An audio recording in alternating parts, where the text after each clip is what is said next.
Good morning, it's Nikki. Welcome, or good afternoon, good evening, wherever you're listening to this. I know I am very lucky to have a global audience here, so who knows where you are, but wherever you are, I hope that you're having a good end to your week. This week has flown by and it's been very productive. But also, I've needed a lot of early nights because I'm going on a hen do today. I'm going away for the weekend, and I know that I am seriously out of practice when it comes to all-night drinking. So let's see how this fares, shall we? Today, I want to share part 5 of this series. As I've always said, if you are not familiar with this series, do go back and listen because it will give you context, it will give you a framework to follow, but we are moving on to part 5 today. Today I want to talk about building confidence and communicating clearly. And this is something that whether or not you want to bring speaking into your income stream, it's so important to know what you're selling, what you are, what you're not, what it is, what it isn't, because it saves so much time and effort. To give a bit of context to this, I really resisted niching down.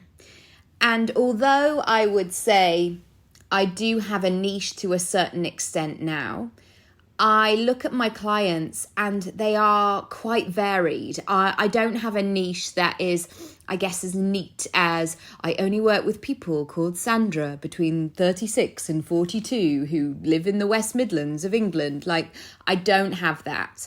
When I look at who I work with, it's founders, it's journalists, it's tech experts, it's CEOs, it's TV presenters, it's chefs, it's photographers. There are so many different industries that I work within. But my niche is really helping people to create that personal brand so it works for them.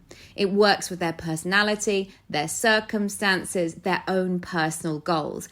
And it makes them money, and it gives them everything else that they need within their week, within their life too. But for a long time, especially when I was training, I felt like the naughtiest child on the course because there were so many people that were saying, I work with head teachers who have recently retired and want to carve out their next chapter. And all of the coaching people will be like, yes, that's excellent, very good, very neat, very precise, lovely marketing, brilliant. And I was that person of saying, well, actually, mine's a bit more like this. But over the years, I have learnt to find a way that I can communicate clearly about the kind of things that I talk about. And one of those things is through content. And one of the ways that I do this is through content. And although I am probably talking to lots of different people, if you've listened to the podcast for a while, or if you've watched me on Instagram or one of my videos or seen a talk, there is a consistency throughout that. There is a sense of you know what you're going to get. And for some people, it'd be like, I know what I'm going to get, and actually that's not going to work for me. Great. Please go and find somebody else that's going to help you and to really guide you in the way that feels good. But I think it's this sense of always coming back to remembering what you bring to the table. And this is something that I found in relation to speaking, that I've really leaned in to the way that I do things and really understanding what I need to say about myself so it's clear what somebody is going to get. So practically, a tangible example might be when I look at my sales pages or when I look at my description on my website, it's quite a dialogue. It's quite a conversation. It's always written by me. Now, I know other people have copywriters and they are fantastic. But for me, because I don't necessarily find writing difficult, I want to speak to you. I want to speak in that way that feels really good. And sometimes that takes a long time for me to get that right and to be able to share it in a way that feels good, because I'm not following a step-by-step process. It's coming back again and again of going, what do I want to say here? And breaking it down. It also means that I have upgraded and changed and updated those pages quite frequently over the last 10 years. Because I'm always looking at how I can tweak things, how I can bring a new dimension into it, and I know how to do it. So why would I not do that?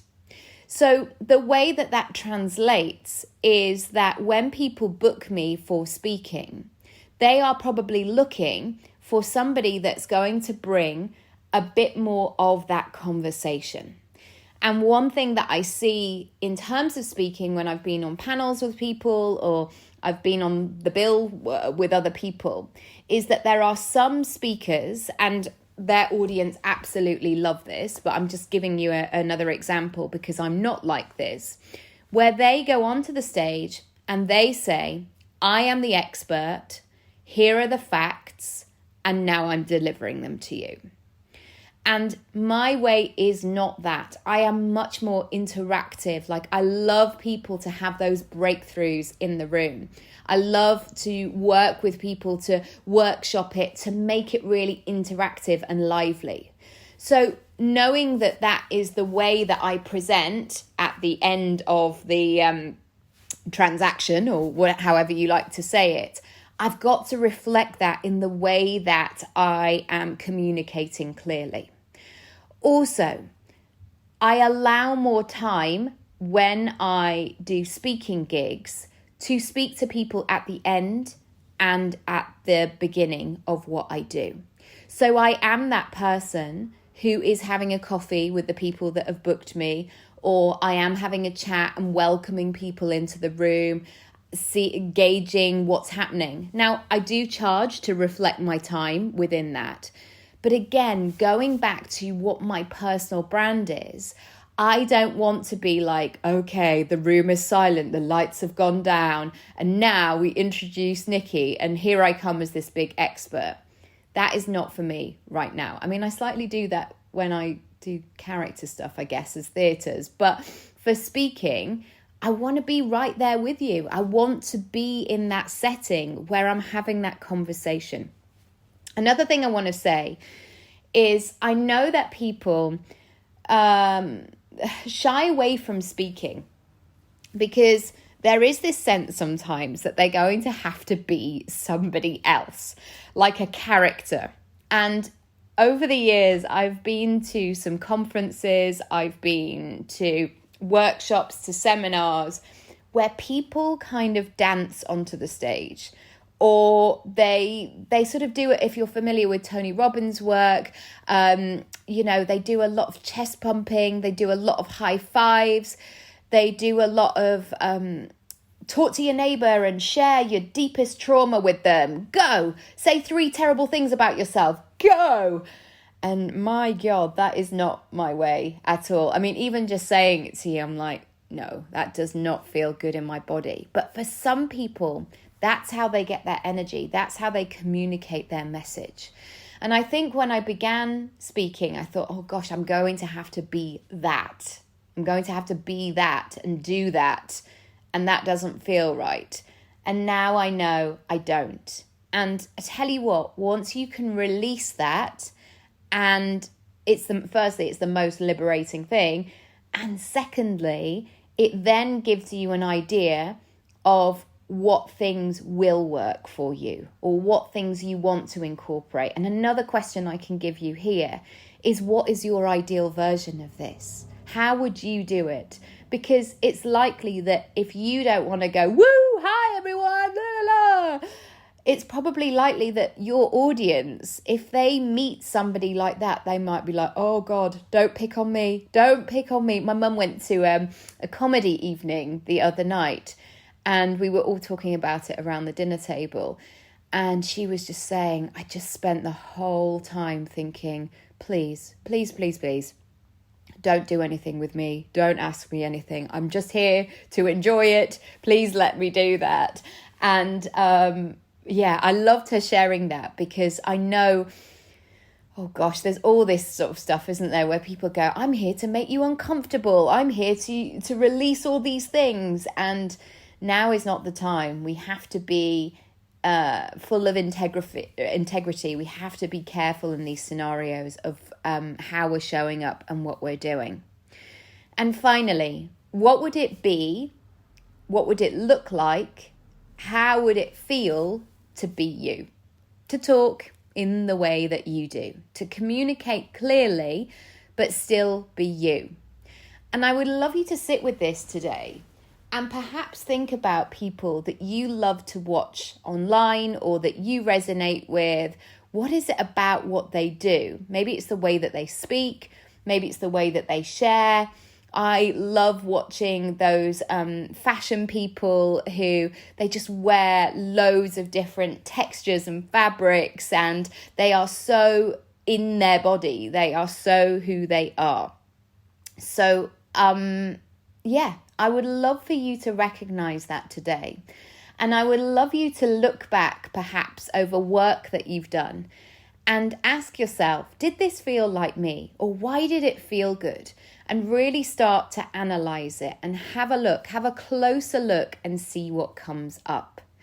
I am welcoming people into my Speak Up program at the moment, and it's something that has been very game-changing for many of my clients in terms of developing that other arm of their business, of being able to open up their brand, their personal brand, to a bigger audience. And I've told this story so many times, but a couple of years ago, I did a talk for 90 people, and it was booked through The Dots. So The Dots is sort of like a LinkedIn for creatives.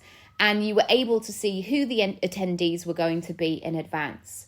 And I remember being sent the link, and I looked at it, and I looked through the 90 names, and I thought, I don't know any of these people.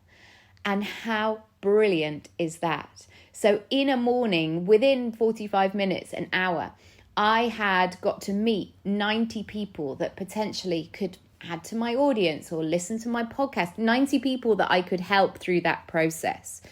And speaking is going to be so key in whatever way or whatever shape you take it in terms of growing your brand. I cannot emphasize enough how much potential it has, not only for big income, but for doing the things that you want to do in the world with your life and business as well. So if you're interested, do check in with me and let's book in a call. You can go to nikkiraby.com/speakup to find more about the program. There are some payment plans in there as well if you would prefer to do that. Also, if you want to speak to me first, I can't speak today because I'm going on a hen do. Let's see. But let's speak next week. You can email me hello@nikkiraby.com. I don't do a hard sales process. If it's for you, I'll say. If it's not, I'll say. End of. All right. Have a lovely, beautiful day, weekend ahead. Sending lots of love and thanks as always. And I'll speak to you soon.